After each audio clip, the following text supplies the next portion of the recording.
Welcome to Starfleet Universe On Call. I am Paul Franz, owner of Franz Games. I run SFU Online, FedCom Online, and Starfleet Warlord. Just a reminder how to join us. We have a TalkCast every Thursday night starting at 9:30 p.m. Eastern Time, or at least most Thursday nights. If you want to, you can call our phone. Just dial 605-562-0444. Just follow the directions. Call ID is 17702. Or you can participate on the web. Just go to the Talks website at www.talkshoe.com and search for call ID 17702 or SFU On Call or Starfleet Universe On Call, and you should be able to find us there. But if you want the best online experience, what you want to go to is twitch.tv, twitch.tv/SFU On Call, and you will join us there, see my wonderful face, and join the wonderful chat room and participate that way, which is always awesome. Obviously, I do monitor the chat rooms, so if you have a question for me, feel free to post it on the chat room, and I should be able to get to it. I will do my best. And of course, if you need to contact me for any reason, my email address is sfuoncall@gmail.com. It's sfuoncall@gmail.com. Also, you can follow me on Twitter. I got the SFU On Call Twitter account. Big surprise. My personal account is Paul Franz. I got there first. And also, my business account with Franz Games. FRANZGAMES. Franz is spelled without a T. So just remember that. And of course, the lovely TalkCast gets turned into a podcast available on iTunes and various other feeds around the net. Quick news from A to B this week. Steve Petrick is back at work. He's been having some medical issues. We wish the best for him and hope for a quick recovery on anything that he's dealing with. And of course, the quick recovery for Steve Cole, who had that whole hip thing like a couple weeks ago now. And he's going through physical therapy, which is always fun. I mean, painful. But anyway, moving on forward to the found on the online store for this week is Starship Aldo. Starship Aldo, your swashbuckling team of ex-military types are trying to make a living in the wreckage of the General War. Always on the lookout for a score enough for you to retire, you find some wreckage, which turns out to be the top 4 decks of some kind of freighter. You can see burned lettering on the side, but can only read the letters Aldo, A-L-D-O. So, is the cargo ship, is this the cargo ship Geraldo Rivera, the armed auxiliary warship Aquino Aldo, or luxury cruiser liner Waldorf Astoria, all which were lost in this area during the General War? This is a 16-page adventure of Prime Directive with weapons, characters for PD-20M and GURPS, plus deck plans for all what's left of the Aldo. So that sounds like a nice adventure for those of you who like adventuring in sci-fi. Going on forward, the SFU Online Tournament, the Sapphire Star Tournament, it started. The tree got posted last week, I think it was. We have already one game completed, which is Jude Hornberg, which I've not seen for a long time. Welcome back, Jude. And that was over Peter Bakia, which was Lyran versus the Gorn. And another that is already started. So we have one completed, one started, and actually I need to contact my opponent so that I can dispatch him, which is going to be difficult because I know it's a Fed versus my Seltorian, which is going to be interesting. Because he has the G-Rack, so he has actual seeking weapon. I don't, unless you want to consider shuttle seeking weapons. But anyway, the actual tree will be posted on the website. I got to look because there's one person that dropped out and other things. I need to adjust ships and people and all that kind of thing to find out exactly what the tree actually is. I got to check out the discussion board. Moving on forward to the online client, there was a quick fix. I've not released yet, but error was reported immediately by I think it was Seth. Yeah, Seth. I fixed it, which was there was an issue with the show logs and show notes options in the menu weren't there. So I removed it from the tab, and now you can't get to it in the Federation Commander room. Moving on forward, the library report for this week is that no news is well, I'm not sure it's good news, but at least it's nothing new when it comes to either the SFU or the Federation Commander library. So with that is the news for this week. And it's me, as someone else, Paul Friends, welcoming you to Star from the Universe on Call.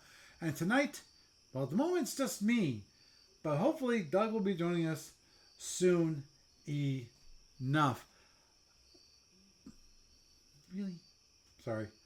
I'm bringing up my wonderful Twitch monitor over here on my iPad, which I have set up for just that purpose.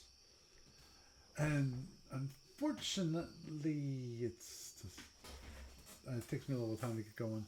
And it keeps saying, "Hey, why don't you go to the App Store and update the app update?" It's like, "Oh, I'll update it when I get updated, maybe sometime in the next couple months."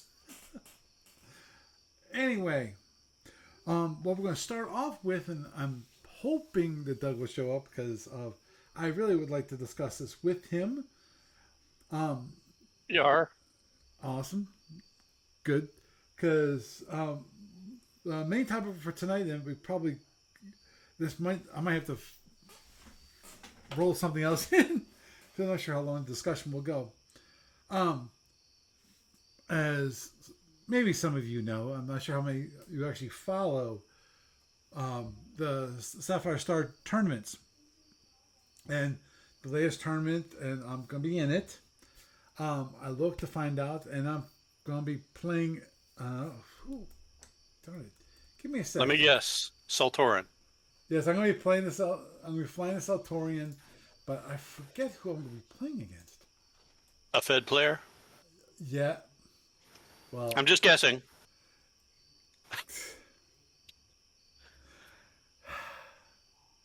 Yes, a Fed player. And John Wrigley is playing the Fed, and I'm the Seltorian. So I figured it would be a good idea.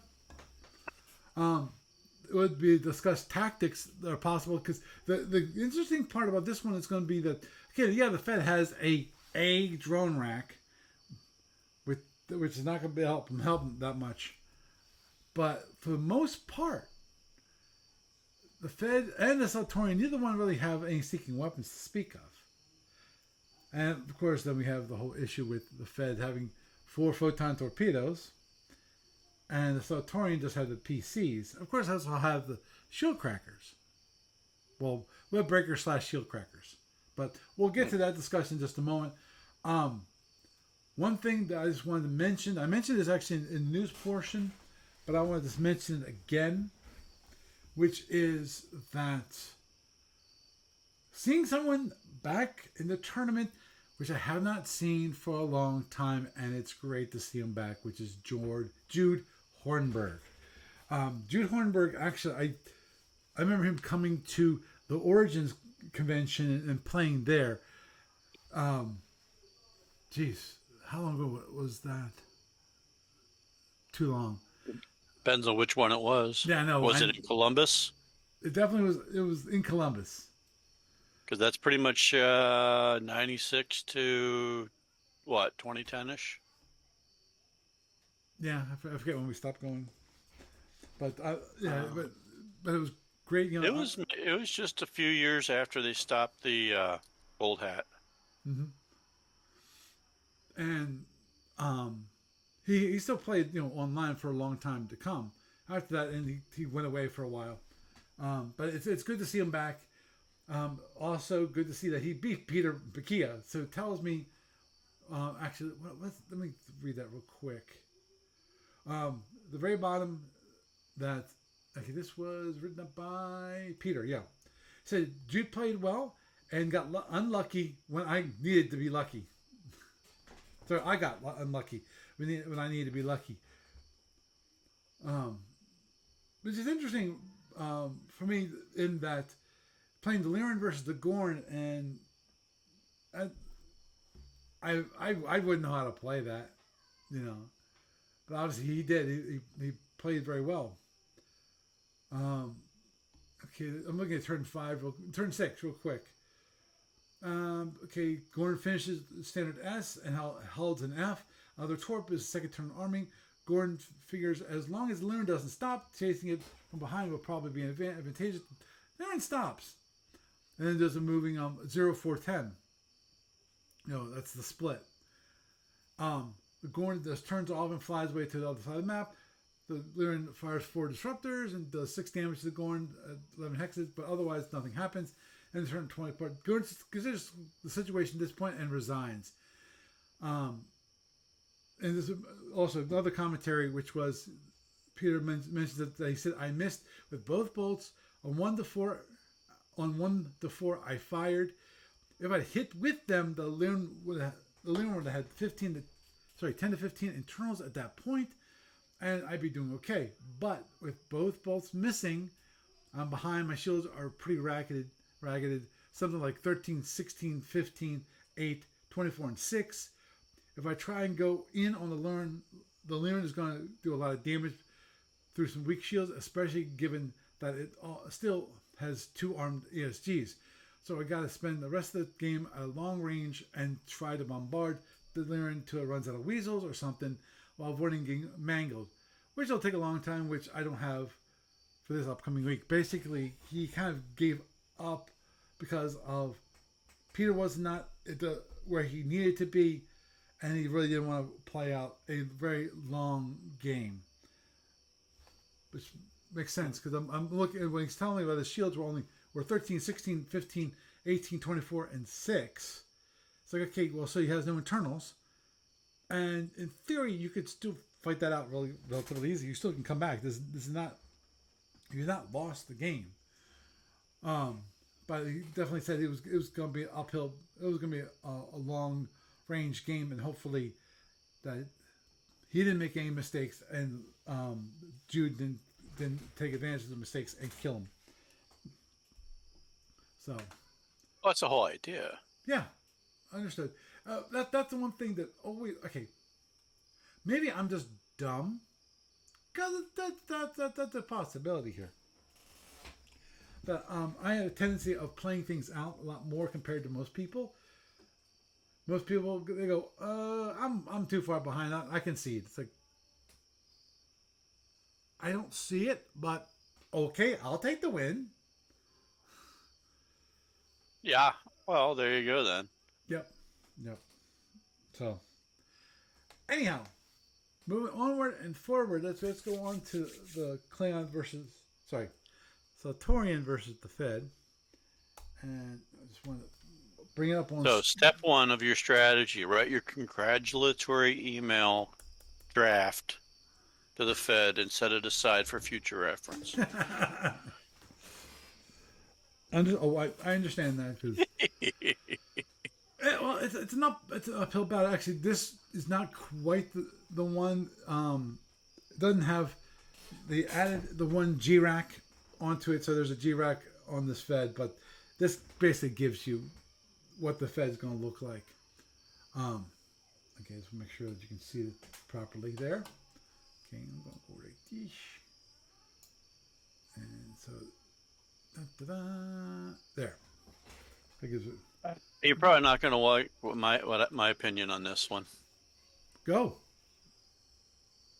Well, if you end up fighting at range 4 or less and you haven't done any internals to him prior to that point, you are probably doomed. That wouldn't surprise me. I'm gonna go with the thought. I was gonna say tactic, but that's right. The one thing that the Fed, that I remember reading from Bill Scheller's write-up of Origins when he was playing the Fed, which was what the Fed wants to do is he wants to get in close range. The only reason he wants to get in close range, especially you can get range 2, is of course to hit. So range 1, up to range 4, you got a decent chance. Range 2 would be perfect. That's 1 to 5 to hit, and because That is always the biggest issue, which is 5 to 8. You got a 50% shot of them hitting. Now, of course, here's the thing. If we get into range 8 and he jackpots 64 points of damage, and then, of course, the phasers in addition to that. You're sucking wind. And yeah, at that point, you're done. That's easily 30 internals right there. And I'm not sure what at that point. Yeah, I agree. I think I'm pretty much done at that point. But that's one. I'm not. The question is, will he do it? Number two, if he does do it, will he roll above average? Average would be that he hits with 2. So that's 32 points of damage. So he'll get internals. Especially if he's in the 6 to 8 range, possibly even 5. So 6 to 8 range, his phasers, they'll do some more internals, but it won't be that awful because probably either give me 6 or 8. I would not want to actually center line them just because I don't want to give them all 8 phaser 1s. No, and just to not to try and give your opponent necessarily tips against you, but right. If he comes in, he makes a battle pass, and he manages to clip range 8, and he does statistical hits. One of the big issues that you might be faced with is when he turns away to run and reload, is he might just start making battle passes with partially overloaded torpedoes at you. Right. Which, if he's catching the same shield again, is bad. But if he's catching different shields and you're not bricking them, that's bad too.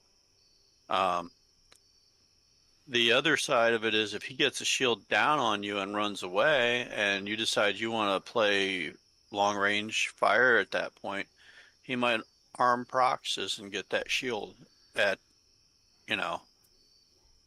range 10, 12, something like that. Mm-hmm. Yeah. Do more internals and just pick away at you. Remember, there was that one, I think it was Rom Fed fight for the gold hat where the Fed won it and all he did was proxies and danced around the entire thing. Mid-2000s, I think. It was a long time ago. Yeah, I have to look that up. Yeah, I think that was a fascinating one. Yeah. Oh, yeah. If it's using prox photons, which I've never seen done in a tournament play, I would love to read that article. Yeah, but that's if I remember it correctly. I could be wrong, but I kind of seem to remember that being like they complained about it, ADB, because it was like literally one of the it was probably, I think they said it was the longest match they had to watch ever for the final, where there was no time limit. Right.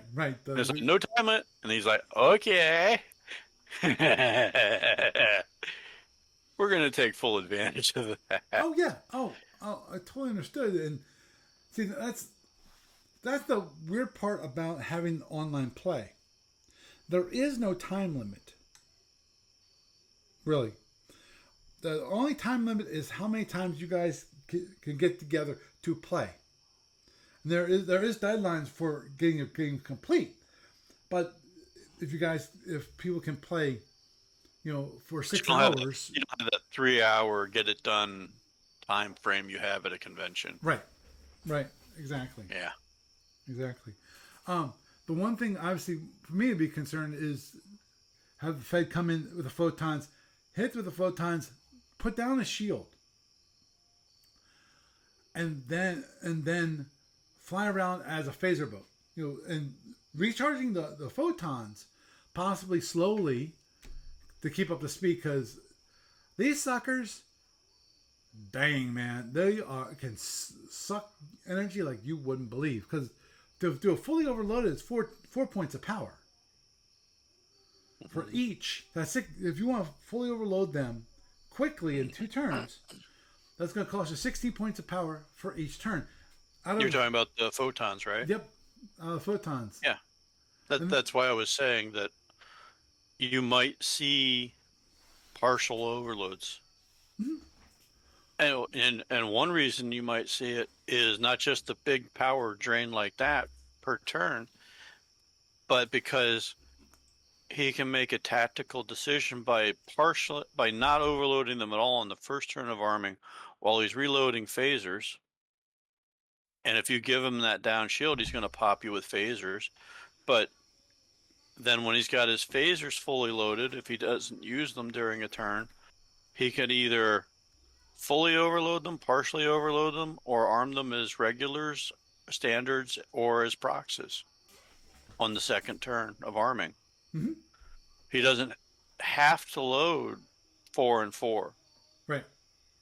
I mean, he could even go 2-2 and then 1 and just play phaser boat trying to get that down shield at high speed for a while. Then if he wants to close in on you, that turn he overloads them. Right. Right. So Yeah, I had a crazy idea, and I don't think that'd be a good idea. Which is what was the crazy idea? You crazy never idea. know. Stop. Use wild weasels to to shift. And so I have more power, and then maybe tack and turn away.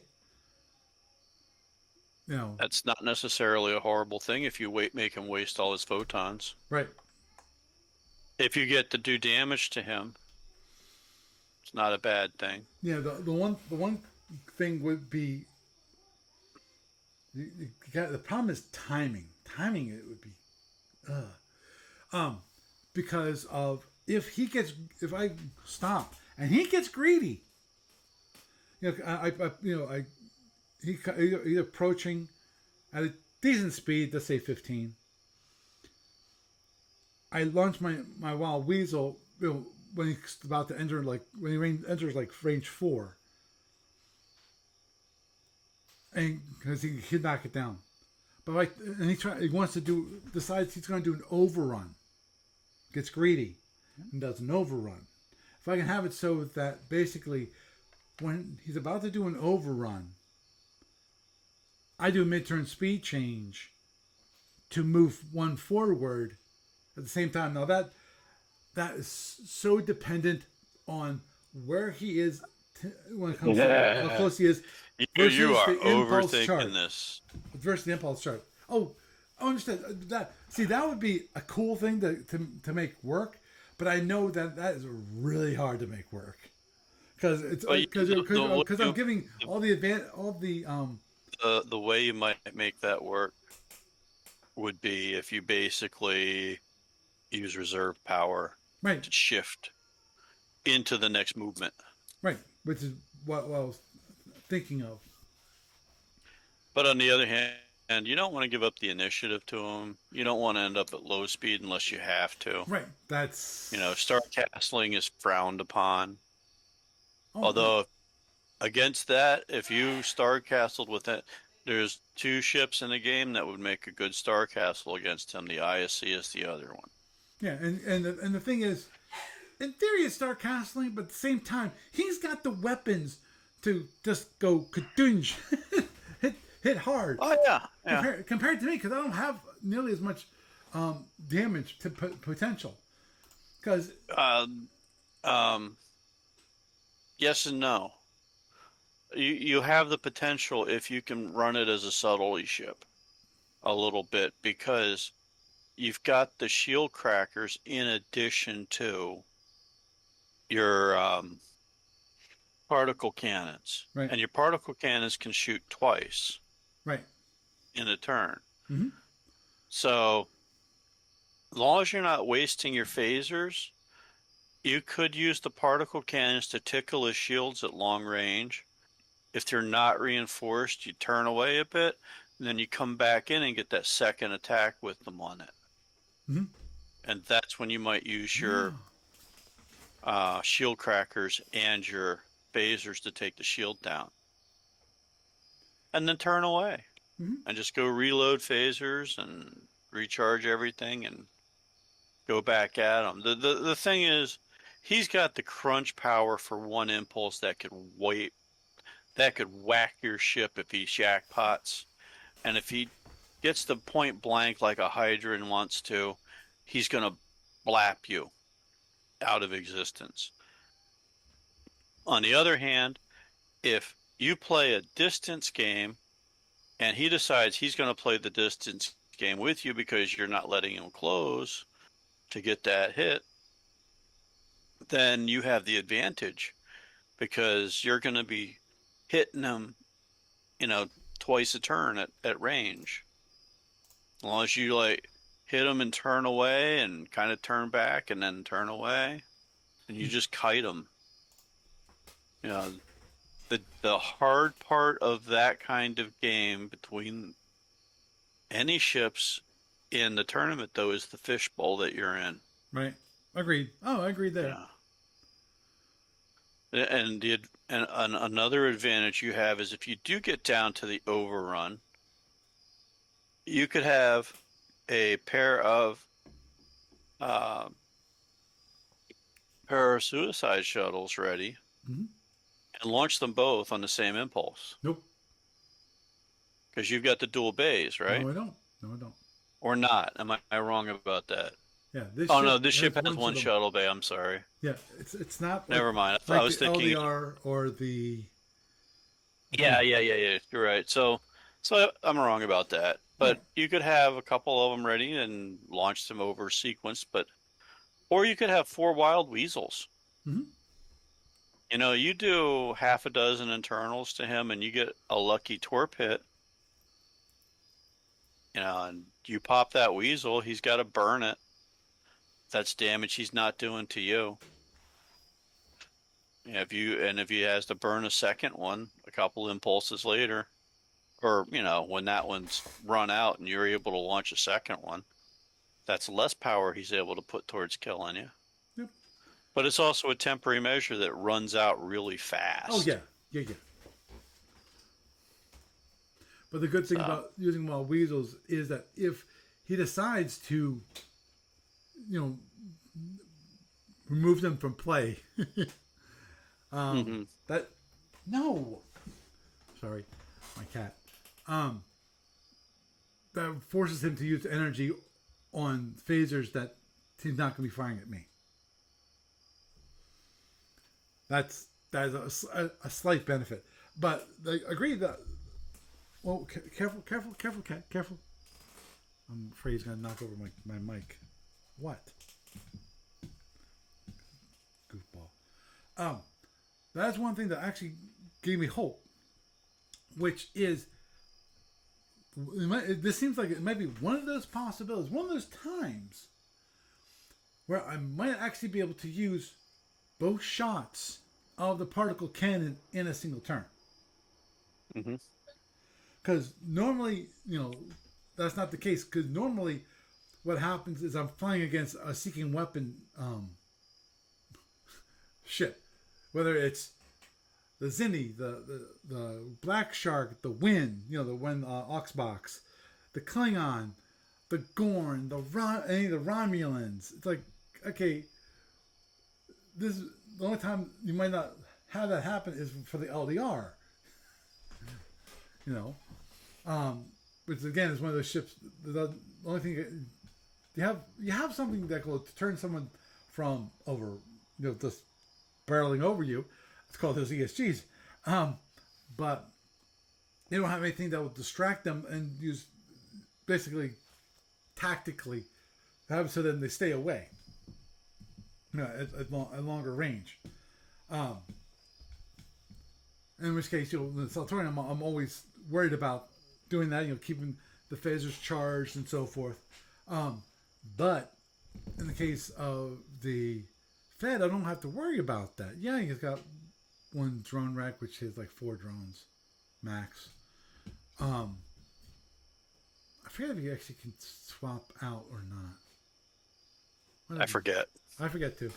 I have to double check with the Marshal. But it's something extra he can hurt you with. Right. It is, but also there aren't that many, so I should be, yeah, I'm gonna have to Well, use throw that back up there. what the Fed. Yeah, throw the Fed up there. It should say it right on the. No, no, um, they added it later on. This before the 2012 printing. They actually they added after the 2012 edition of the module T. Okay. So Well, don't you have the tournament book there? You can look at it. yeah, I got the tournament, but I don't. But there was no new edition after 2012. Okay. It's just that No, I mean you could look at the rule. Look at the rule oh itself. oh okay. You mean when it comes to swapping out I, for yeah. I don't think he's allowed to swap. He might be, but it's almost kind of pointless right understood because you'll be able to ID it because he's only got one, right and you have the command spaces or in the labs you need to pretty much ID whatever the drone is. So decide how much damage you have to do to it. da, da, da, da, da.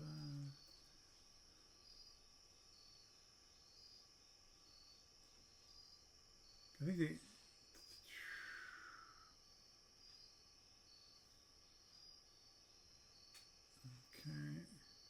Where is it? Okay. Plasma, so electronic warfare, so drones. There it is, drones. Um, there it is. Any drone using Empire can exchange two Type M's for one Type 4M. Oh, there you go. So he can if he wants to. Yeah, but the flip side of that is, do the feds count as drone using? And yeah, I know it's pedantic, but even if he does, Right, even if he does switch it out, it's, one less drone, and it doesn't take that much more to kill it. right, right. It's And gonna the problem for you is, it's just, and for him, is you've got the lab spaces on your Seltorian. And he's only going to have one drone that you have to worry about at a time, probably. right, right. I've got. Unless he launches When's it again? early and then launches the next turn and he's allowed to have that many, which he should be up to his sensor rating. Yeah. He could get a tiny wave of 2 drones out there. And if you don't kill him, he could actually have a wave of 3 or 4 drones, depending on timing about when they're all launched over 4 turns. And remember that the drones only last for 3 turns. That's correct, but he launches late one turn. Right. That's true. Yeah. He could have one little bit of overlap. Right. For a little bit. And honestly, by then you should have all of his drones dead anyways. Agreed. Agreed. But that's why I'm not too Or worried. at least ID'd. Yeah. Yeah. I'm not too terribly concerned about one drone. Yes, it'll use up some of my phasers, but that's about it. And Well, that's the rub. right, I mean, if you end up doing a high speed chase, high speed runaround, every point is precious. agreed. You got to keep your speed up to not get tractored by him. Right, and You keep your speed up to not get within range that he could tractor you. And if he's at tractor range for you, there's a good chance you're going to eat for several photons. So, even if he doesn't get to tractor you. true. But on the other hand, there's always an other hand in this game because of the so many variables that you have in it. It's like your balance is going to be how many phasers do you expend on him every turn, along with the PPD hits. How judiciously do you use up all the stuff you're scraping his shields down with? Right. But yeah. Oh, I Because it's basically kind of very much like a disruptor versus photon fight. yes, agreed. Um, in which case, where the disruptor's ship has no seeking weapons. But yeah, I agree. The one benefit of the particle cannon is that if you don't use your weapons for that turn, and you will hold the same amount of energy, it costs you half the power. So if you had 3 points of energy in the particle cannon, it only costs you 1.5 to hold it. Hold 3 points of energy. Yeah, but you're pretty much. I would say that the odds are in this fight that would make a difference if you were on an open map, maybe. But you're gonna want to shoot him every turn, Oh, once or twice a turn, and just keep ripping his shields down, yeah, and then trying to get that third pass on shields you've already hit. yeah, Force him to brick, and if he has the brick and he's slowing down, and you can dance around him that much more. If you take his brick out, he puts up a 10-point brick, you hit with everything, and you give him 1 point of damage, you're going to want to hit that shield again. right. So, Yeah, that's gonna be okay. So the question is, what is going to be his approach against me? My guess is that he's going to want to come directly in at me because he wants to get as close as possible, and there's nothing I can do to stop him from getting close, short of yeah, there is. what's that? You run like hell. Yeah, I You keep running. You don't slow down. You don't go down below 20. right, And if you have a choice between hurting him and speed, you pick speed. right. And the So, good thing about the Seltorians is that it's got 40 points of power. hmm It's got 32 warp, 4 impulse, and 4 APRs. So that also means it has one other benefit that the Fed does not have. In that if it wants to, it can hit at speed 28. The Fed can't. nice. The fastest it can do is 26 and hit. So there's that little advantage there.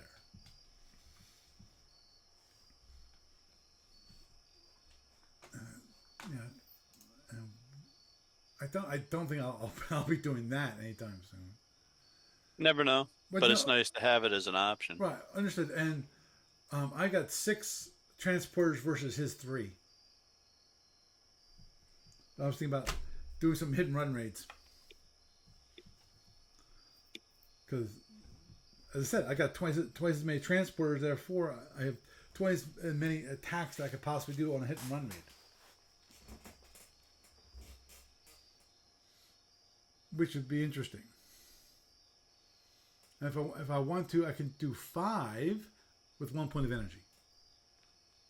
Because that's one of the things. It drives me just a little crazy in that Fractional. transporters are only 2/10 of a point of power. Not a hmm third, not a quarter. 2/10. Yeah, just say at least before you, if you want to actually do it properly and maintaining the actual energy and how much energy you have when you have things that have like basically fifths and quarters and thirds and uh, halves. This can drive you crazy because a phaser 3 is half a point of energy. In the case of a Andromeda, it's a 2/3 moving ship, so you got thirds coming in there. Then you got fifths when it comes to transporters. Yeah. Yeah, he just likes to make you do math. That's all. Yeah, insane. If you want to, And you never thought all those fractions in school would ever come to anything. True. That's one thing I'm hoping to do, which is start a little cribbage kind of club with my Knights of Columbus.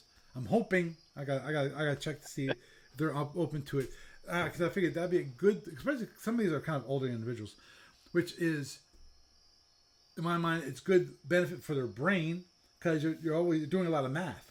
You're always constantly calculating, and therefore it would help you and thinking to keep the brain moving and active, which is always a good thing. Cause I think that I'm not sure if they did a study when individuals actually would do crossword puzzles, something that stimulated the brain. And I think they were. Yeah, there have been studies about it, and yeah, it is recommended. So yeah, it helps with stroke prevention, cognitive decline. Cognitive decline.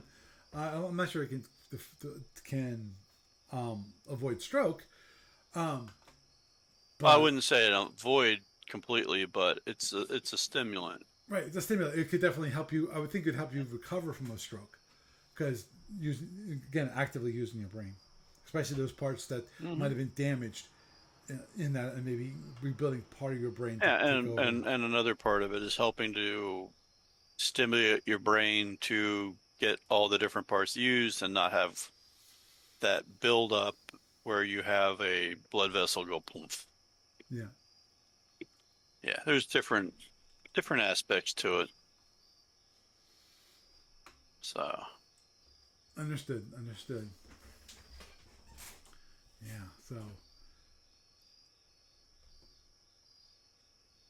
he's gonna be coming directly at me, and which means I have to keep my speed up. I have to use his power hungriness of his ship against him. And as you pointed out, there is a difference between when it comes to charging weapons versus speed. Speed goes first, charging weapons goes second. Well, for your thing, yeah, it's not that far off of running an LDR if you think about it, except this boat has a lot more power when it comes to it. And if you end up in the knife fight, you definitely have a power advantage. So, and if you do get in close, or he gets in close to you, it's kind of okay. You want to shoot first, though, with those web breakers. Right. I mean, you get his stuff down, and you cut out one of his torpedoes. I wouldn't say your goal, but your odds of winning will have gone significantly up. Agreed. And that's one thing that actually is nice about the shield cracker / web breakers, which is the 2 points to arm and the 0 points to hold. So you don't have to put any energy towards holding them. The only particle cannons require holding energy.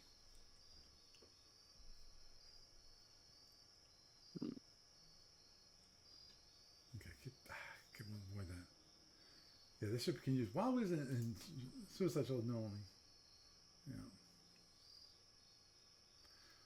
This is always annoying. Can have up to 8 points of overload energy in the photons at the start of the game. So you can have 4 partials or 2 overloads and 2 standards to start the game.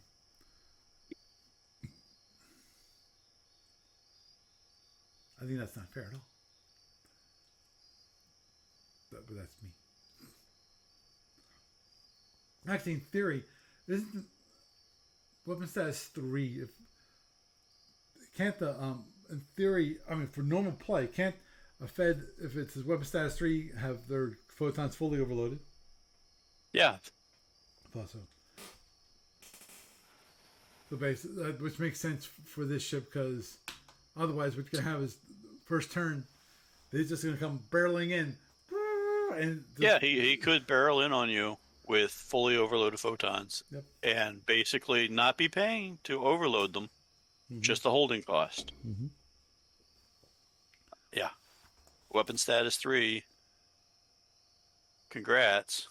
Okay, so it would cost 2233. Yeah, 2233. So it's 10 points of energy to fully overload two of the photons and hold two of the overloaded photons. Right. Because it's one point of for holding the standard and 2 points of energy to, and this has to be warp too. Has to be warp. Yeah. Yeah, no, Paul, he doesn't have to do that. Well, He can come in holding them right. fully overloaded. No, he can't. He doesn't have to pay for them to fully overload Yes, them. he does. Mm, In the tournament, it says here, can have up to 8 points of overloaded energy in the photons at the start of the game. okay, well, that's an exception then for the tournament. Right. So, sorry, I forgot. I'm old. That's fine. I call the old man card on that one. Actually, no. Yeah, so you'd actually have to put 5 for each to have to go standard, held standard to be fully overloaded. It'd be 5 points per. So that'd be 14 points of energy. So that probably won't be happening because otherwise he's gonna go real slow. If he goes real slow, we'll know why. Because I know I've seen that before when it comes to feds, which is they'll start slow because they'll spend the first turn just fully overloading the photons. At that point, then they just run around like a seeking nuclear space mine, waiting to blow you up. So, what do you? Did you mute your mic? No, I did not. Okay. Doo-doo. I do not hear you. Okay, give me a sec.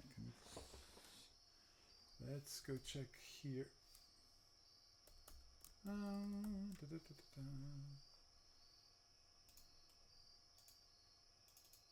Do-do-do-do-do-do. Whoa, I'm really low. I'm really low. What the freak? Give me a second. Let me look at this. Does somebody do something goofy? No, that's fine. The mic seems to be fine. Okay, but my mic is pretty low there. Okay, let me bring a loop back and see what that looks. Oh, please don't tell me. It's doing. Oh, no, this is not the time to be doing this. I don't hear you at all. No kidding.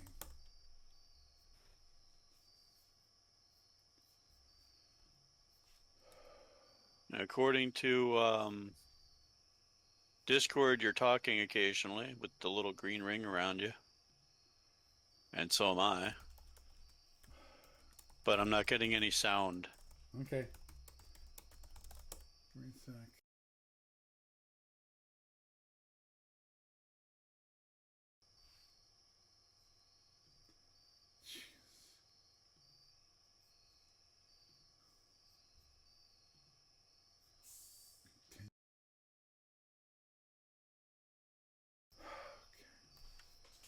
Dun, dun, dun.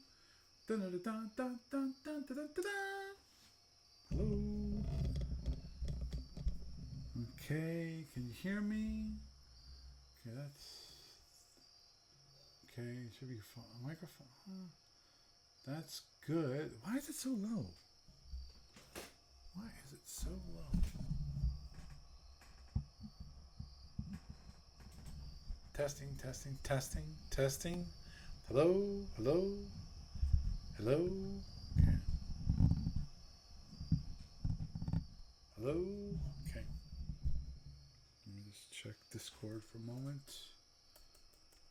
Da-da-da, da-da-da. Hello. Oh crap. Discord says. Let's quit. Missing audio device. Oh, fun.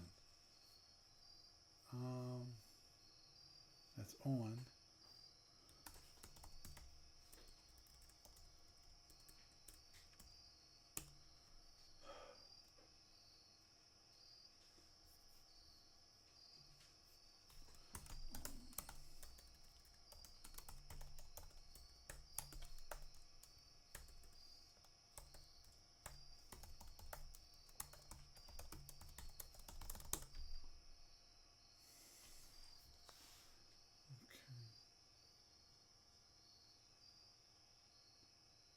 Yeah, I know, no sound.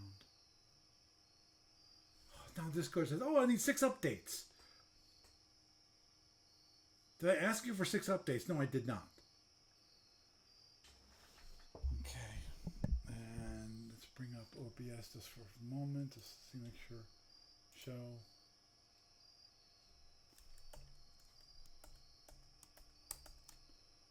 Testing, testing, testing. Okay, at least I'm recording there. Okay, so that's going fine. So currently it's just that he can't hear me, and hopefully I can solve that. Testing, testing. Can you hear me now?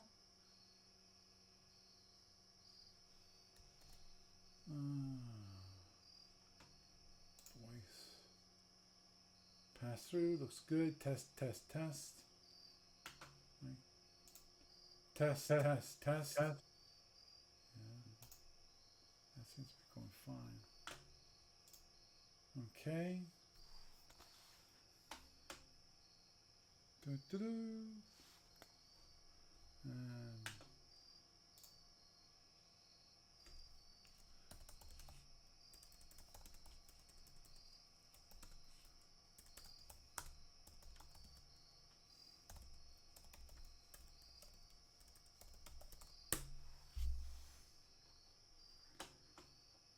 okay. I'm here. I can hear you, but and according to Discord, it's getting my sound now. The little ring is lighting up, and I'm not seeing anything from Doug.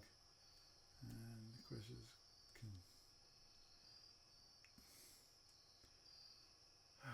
really, guys? Okay, let's do this.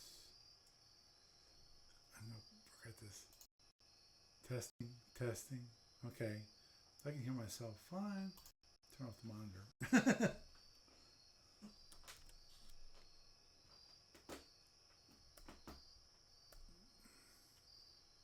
Test, test, test. Okay, I can. That looks okay. It still looks low as heck. Oh man. Hello? I hear. Yeah. Da-da-da.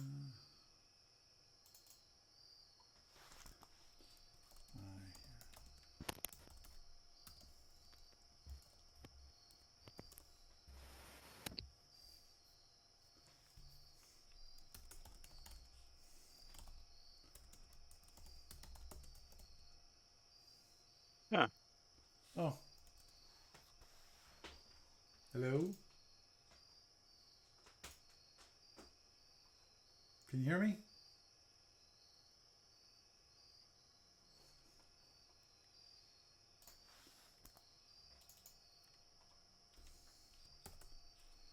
Okay.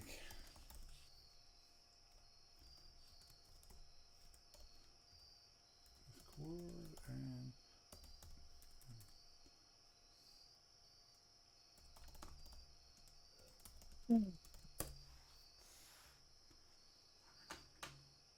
okay, could I? Okay, because I can hear you. I heard. Oh, yep, you're back. Okay. Okay. Yep, user error. Oh my god, I'm so fucking stupid. Sorry. It's okay. I was holding the little the mute button thing, Uh huh. and it's got a sound on the side, Uh huh. and I pushed it all the way down all the way down to 0. Oops. Oh, okay. Okay, yeah, that was a user error, and yeah, I am an idiot sometimes. I Okay. admit it, Okay. Well, and the I'm. world will agree. I'm. Yeah, I know Gonna, you're not arguing. Moving on, back to your fight thing. why would I? Why would I argue with such brilliance? Exactly. Don't argue with me when I'm right. Exactly. I have a sweetie and 2 kids. Even if I'm saying yes, I'm an idiot. I have this solace of knowing I'm right and feeling good about it. Yeah. Very true. Uh, Very true. Okay, so if he comes in slow, that means he's charging his photons. The question is, at that point, yeah, that'd be or he's bricking, that's true. and both. You know, here's a different way of thinking about it. Okay. Look at it from his perspective. What does he think you're going to do? Yeah. Does he think that you're going to get close and have a big knife fight because you're a huge porcupine? I mean, technically, you might Hmm. hold your own on him in that short range fight because you got the web breakers. Right. And while they're pointless after the shields are gone, they're pretty darn good for put it up once. They're pretty darn good for hitting that shield and taking it down. That's what they're literally built for that. Yep. 3 to 5 is 1 to 4 hit, 4 points of damage. 1 to 2, 4 points. That means I can knock down if I hit with all three. I can knock off 12 points of shield. And then you combine that with with your regular attack, Mm-hmm. But and that's almost like hitting them with overloaded photons, yep. assuming that they all hit. That you jackpot. Yeah. Agreed. Agreed. He could be looking at that. But the other side of it is you could also use them. How aren't they kind of cheap too? The shield crackers? Yeah. Yeah. 2 points of energy to Or- charge one, and it's So zero holding cost. and it would and do you start it with them Charged. all charged? Yeah. So that's your feeler right there to see if he's got a brick up. True. True. Because they fire at the shield um, raising and lowering phase. So it's before fire decision.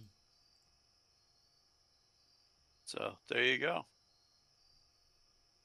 And you blink away at range dozen plus and see if he says hold on a second, he uses batteries or not, or you do couple points of damage to him, and it's like, oh, well, there you go. That's where you're going to give him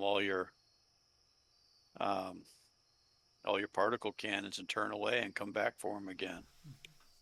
Yeah, that was one thing that always to me is a catch 22, basically. And that is okay, if you use the shield crackers as a mechanism to see where the reinforcement is, but if you fire, let's say you fire all three of them, and and basically hit the reinforcement. At that point, basically you've gotten rid of this reinforcement, so you're probably gonna fire at him anyway because you It knock depends. down the brick. Well, no, it depends. If he has a 10-point brick up and you do 8 points of damage, he's got a couple more points plus batteries that can wear down your next attack. But you just catch the next shield, then he's going to have to use batteries. Mm-hmm. So, and I didn't mean fire all of them. Right. Oh, You know, I understood. you Understood. fire one and it hits and he says, "Oh, nope, it bounced." Then you know there's a brick there No, and you can try to maneuver for another shield. see, that's the If he says, gotcha. "Hold on a moment, I have to think about this," and he uses battery, then you know he's going to be using batteries or not. Because the battery thing he has to stop play to do. Right. If you're playing it through the client, right? Am I Mm-hmm. right on that? Actually, He has to have a decision point.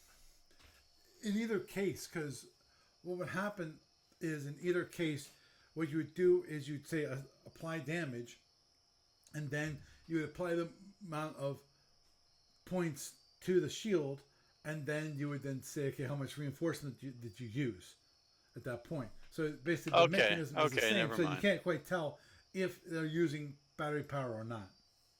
Okay. But on the other side of that, you don't know. Mm-hmm. And hey, if you do hit with all three and he uses batteries to block it, you're still going to do some damage. Yeah, true. And then you'll know that at least is not bricked anymore. Depends. Mm-hmm. But if you do 6 points of damage and he says, yeah, you did nothing, then you know you have a good chance he might have 4 more points or more, and he might have batteries still. So that could be a point where you want to look for another shield. Agreed. Damn. So I think your biggest decision is going to be what kind of plan do you want to have? Do you want to get in kind of close and try to slug it out a little bit and risk the range 8 jackpot from him when you have a potential for jackpotting as well? Or do you want to make a bunch of passes at it and just grind down a shield or two? Mm-hmm. If you can grind down shields on him without him blowing you down and getting half your ship destroyed, then you're going to be in a good position for Mitziing him later. Yeah, I feel like this is going to be a game of die rolls. That's what it seems like it's going to be. Because I'm looking at this, I'm looking at the Phaser 1's arcs versus his Phaser 1 arcs versus our heavy weapons. Mm-hmm. And pretty much, for the most part, we're even. That is, he's got 4 heavy weapons, and if you include my shield crackers along with the particle cannons, that's approximately equivalent to photons, a little less, I understand. But consider those the heavy weapons. And then you have the phasers. He's got 2 phaser, front half phasers, 2 left phasers, so that's going to be 4. Actually, that's going to be, actually, that's that. On the, okay, actually, I just realized that on the side, if we're going shield 6 or 5, like 5, past this arc, past here, which is the midpoint, where the front half no longer applies. Then he only has 4 phasers, while I have 6. Because for me, I also have 4, which is, see, I got these 2 and these 2, so I've got 4. And the F8 arc on this side or that side, he's got 6, and I have 6. 1, 2, 3, 4, 5, 6. Directly center line, he's got 8 and I've got 8. The only thing I've got more of is phaser 3s. I got 2 more phaser 3s than he has. But his phaser 3s are 360. He's got 2 360 down here. Which means, in theory, I've got an extra point of phaser capacitance than he does. So that could be a benefit there. Small. So I got a small power advantage overall, because the one thing is, when it comes to damage, my damage is more closely equivalent to a disruptor than it is to a photon, which means I need to hit twice as many times versus his 1 photon. Mm-hmm. And the problem for him is that if he misses with his 1 photon and you hit half the time, you're ahead. Right. Right. And of course, I can fire if I want to, I can fire two standards per turn. I guess that's one thing I definitely have to look up, which is the rules when it comes to multiple shots.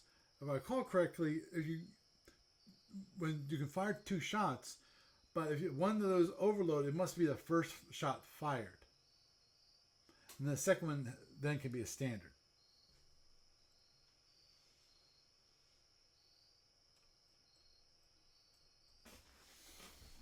So yeah, overall, I think it looks like it's going to be a die roll contest. Who rolls better? Well, and you could like shift that in your favor just by getting the better position and having lots more die rolls. Right. Agreed. Yeah. His problem is that four of his die rolls he only gets every 2 turns. At And if times. he misses with them, it's critically annoying for him. And, happy time for you. Agreed. Which means, and the thing is, for the sounds of it, his strategy and my strategy might be the same in that when it comes to speed versus weapons, he's probably gonna have to choose speed over weapons, which possibly could mean that I can, if I keep close to him, keep my speed up, and still have some weapons available to fire at him at a decent range, within range 8. I might be able to keep him from overloading his photons, at least quickly, at the very least. Which should be. Well, I don't think you're going to stop him from doing Oh that. no! I'm not. I don't think I can stop him from overloading, but if I keep him, if I force him to go faster, to go fast, I can force him to um, to use up his energy with his, Chasing you. keeping a good distance from me instead of charging those photons. Well, he's not going to be trying to keep distance from you, probably. He'll be trying to close on you. And that's where you come into a different thing. His thing's going to be getting to the center so he can get you against the wall. Your thing is going to be avoiding the center, but also avoiding getting pinned against the wall by him. Your part's a bit trickier because you're going to want to actually point your ship in his general direction to shoot him. But if he gets in the middle and he's chasing you outward or around the map in an intercept course, he's almost always going to have his weapons pointed directly at you, which is why you get a couple passes and grind down his shield. You can play phaser boat after that for a while Right. and just slowly grind him down at range 9, 10. Don't let him get into jackpot range. Mm-hmm. Oh, But the agreed. problem with the fishbowl is that eventually he will get close to you. Right. And when that happens, you need to have his shield either his bearing shield cut way down or gone, and maybe some internals to him. So, I think the way I see it, I think what's going to define this battle is the first battle pass. well, yeah, it's going to be a matter of position after that, Correct. And and also but also jackpotting or not. bingo. That's what I'm thinking of, which is it's going to be critical on whether he hits, how many photons he hits with. If he hits with none, But I'm up. If he hits with oh four, yeah, I'm down. you're way happy and ahead. Yeah. The only problem you have after that is that he could, if he doesn't lose all of them or half of them, is he can like reload them and take another shot at you later. Oh, agreed. About that, but I have hard. You got to get the damage going on them. Agree. But I might be able to get internals, a few internals on the first battle pass. I can't imagine the first battle pass getting a huge number of internals. Um, because I wouldn't be surprised if you get 0. yeah, wouldn't surprise me either. Um, the key thing for me is surviving the first battle pass. This is the way I see it. For surviving the first battle pass, hopefully he doesn't jackpot because jackpots were screwed. If he doesn't jackpot, then deal with the damage and play the chase game. Hopefully. Well, now here's the thing. If he doesn't jackpot and you basically rip a shield mostly down, but he's expended his photons, that's when you want to get close for the knife fight.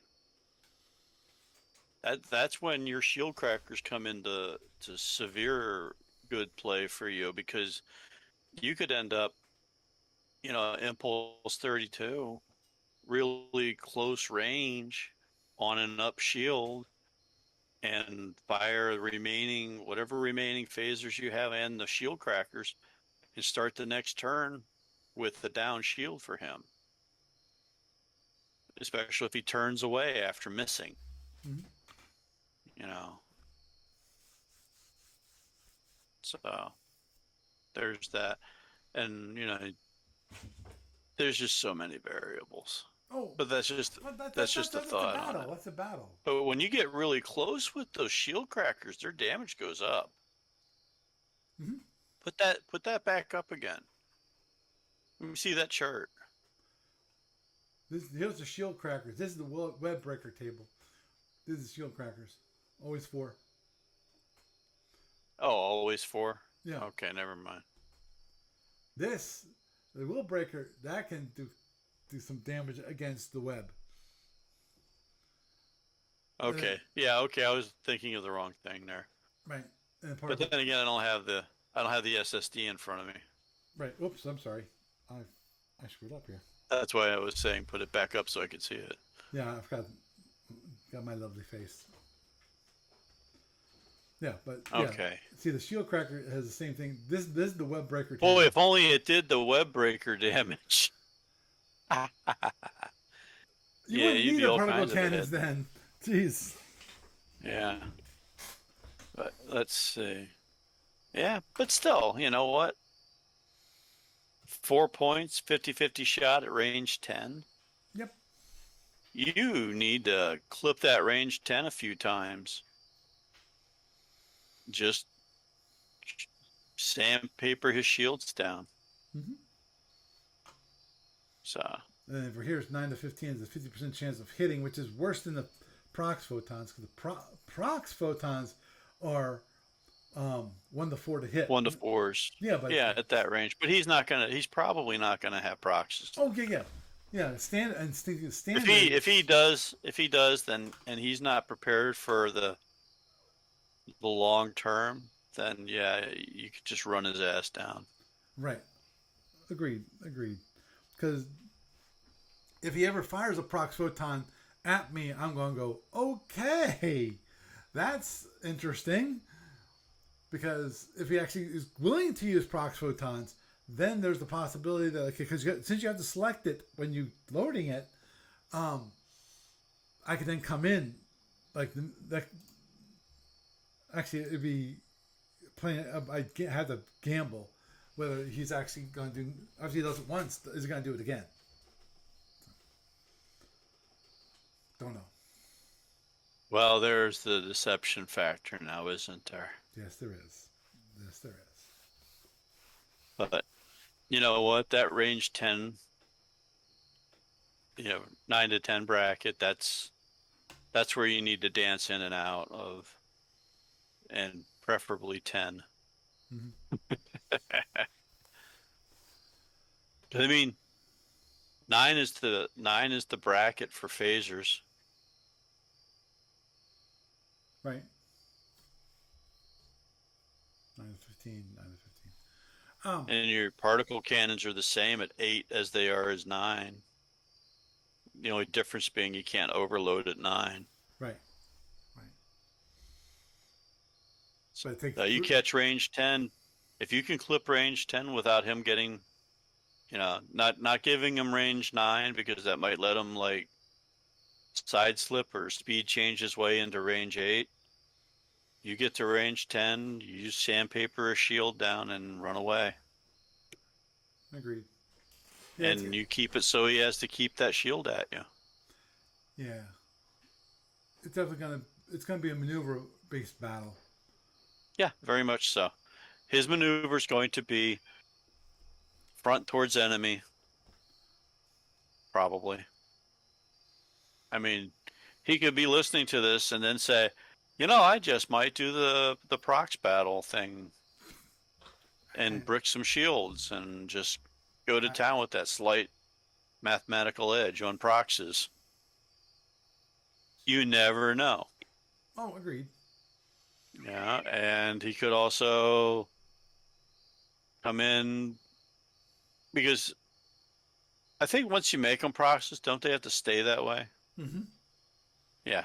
So you'd have to discharge them, Mm-hmm. start reloading them, or pop them at range and start reloading them. Yep. Which in itself is not necessarily a horrible thing if he fires all 4 of them Oh, agreed. and goes 2-point standard and then he goes to partial overloads to keep his speed up. Mm-hmm. The real key here for you, I think, for the first probably 3 turns is just try to hit the same shield twice at range 10 and avoid letting him get a range 8 or better shot on you. You got a Kazin attack. Yeah. You're Zinny, baby. Yeah. There he goes. You're fat little Zin. No, he's not. You want a fat one? We've got one, Sokka. Oh, is that the other one? That's the Is other that the other big, one? black, Okay. heavy cat. You don't want him sitting on you. Gotcha. You have hard times breathing. If he's sitting on your chest. So, yeah. Nice. Yes. What is it, Zooks? Can you stop sharpening your claws on my chair? No. Anyway. Well, yeah, of course. For you, it's no. Anyway, I think we'll wrap it up there. Hopefully, I will do good and he will roll poorly. Or not at all. If you do well enough. True. If you can get 4 turns on the same shield without him getting a jackpot roll attempt at you. Yeah. Because that I think would clinch it for you. Oh, agreed. The thing is that the hard thing is going to be keeping at range. Yeah. That's the thing. I don't think that is really possible. Unless I think it's possible. It's always possible for a few turns. Right. I think I can keep him at range if I can force him to either use his power to charge his weapons, which means he'll keep slower. Or and as I said, the other possibility is have him keep up his speed, but he can't charge his weapons, or the number of weapons he could charge. Well, if he's not expending his phasers at you until he has an alpha attack, he's got the luxury with his power curve and ability to his speed. He's got the ability to do his final overload turn. Right. So you really aren't going to stop him on that. The only thing might be that he slows down. He doesn't go high speed on turn 1 because he's overloading his final turn. He takes the center of the map to try to get it so he's in a position to pin you. He pays for his hold cost and maybe a little bit of brick. Goes after you and does a speed turn change way up and then way down to try to get a burst of speed in on you when you're against the wall or near the wall. Yeah. That's probably what you're going to be looking at. The other possibility could be that he comes in with partial overloads held, high speed, a little bit of a brick, and he just runs right at you. Maybe he puts his number 6 or his number 2 to you as best he can, and he tries to pin you up against the wall. So on impulse 1 of the next turn, he can do an impulse 32 phaser hit and fully overload everything else for impulse 1. That's the other possibility I think you're probably looking at. With a third possibility being that he decides to go for, he thinks you're going to try to avoid close range fight, and he just says, okay, to heck with it. And he bricks a shield, or maybe even 2 shields partially, 5 points each, and he just plays the procs game with you for a while. Mm-hmm. And the danger of the procs game for you is if you get into a multi-long range fight like that, he has a slight mathematical advantage on you. But he also has the possibility of, if he's not firing his phasers with it, maintaining his power curve to where he could actually pop into point blank range on a recharge turn and nail you on the next turn afterwards. So I think those are your possibilities. Those are your 3 main things you're looking at. Mm-hmm. Unless you star castles. In which case, enjoy. Yeah. Just just battle pass his ass. Yeah, I can't imagine actually doing that. No, that no. Yeah, sarcastic might advantage me a lot more than it would advantage him. So, at least the way I Pretty see much, it. yeah. Yeah, because it would let you totally avoid overload range. Right, exactly. So, plug. Gamers of winter, or Gamers of summer, I'm sorry. Gamers of summer is in a couple weeks. Mm-hmm. Literally, just a few weeks down the road here. Right. It's the end of the month, 31 August, and then the 1st and 2nd. Right. Saturday, Sunday, Monday, Labor Day weekend. Wee Whee! Labor Day. Okay. So, and pre-registration is open until next Tuesday night, the 19th, which I believe is next Tuesday, off the top of my head. That's what I said on Facebook, but it's also listed as the 19th on the flyer. So there's that. Mm-hmm. And again, anybody who wants to come out, we will be there. Yay. Hey. I'll be there. I Mm-hmm. plan on being there. I hope so. You're running it. Yep. As long as I'm not in the hospital, I'll be there. Please don't be in the hospital again. I don't know. No. And It, it might be fun for hey, you. the time they took my gallbladder out, the event went on without me. I know. And that was like one of the most painful, annoying weeks in a hospital I've ever had in my life. Understood. Because, oh yeah, because I had to go in uh, just before the event. Right. I ended up spending the whole weekend in there while they were trying to they couldn't figure it out on day 1 or 2 what the problem was, and then they eventually figured it out over the course of the weekend. And then it's like, and it was like one of those routine things that they could schedule a guy to do the next day because it's so routine, but because of the holiday weekend, they couldn't get around to it till like the following Wednesday. Yeah. And then, I was out of there a couple days after that. But oh my goodness. So, Oh, understood. I remember stopping by and seeing you, and the one thing that was scaring the crap out of me that was starting to snow. yeah, yeah. And Yep. you had to drive in the snow that weekend, Yep. and that was the weekend that our friend Mike Hudak passed away. Yep. It's like I was in the hospital when I found that out, and then uh, another year later, I'm in the hospital in September of last year for the hip. Yep. In and it was like right after the surgery when I got the call that Mike had had his stroke. That happened while I was in the hospital, and I couldn't travel to go see him. So there's that. Mm-hmm. Still need to travel down there to see his grave. Understood. Understood.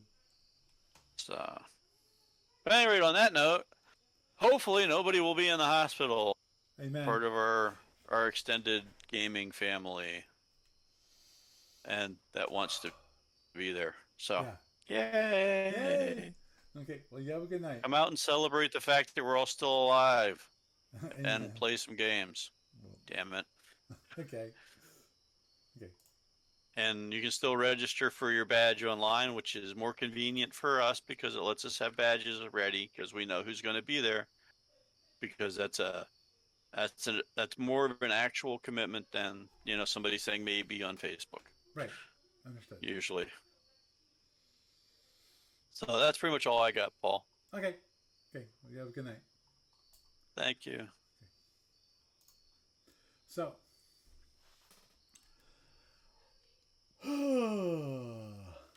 lordy, lordy, lordy. Um, this is going to be an interesting game, and as I said, I think what's going to really determine everything. It's all going to be based on the first battle pass and how that works. I mean, I think that is by definition, um, when it comes to the Fed, that's defined. Defines the Fed.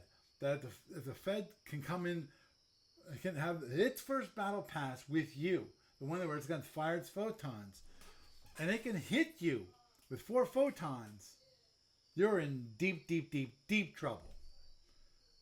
You might be. There's certain ships that can kind of pull it off, like the Zinni can pull it off. But it's still not an easy thing. The only reason the Zinni can possibly pull it off is because of the number of internal boxes it's got on the sucker. And that's it. So, and I don't have the number of internals. So, with that, I am Paul Franz, and I bid you a good night.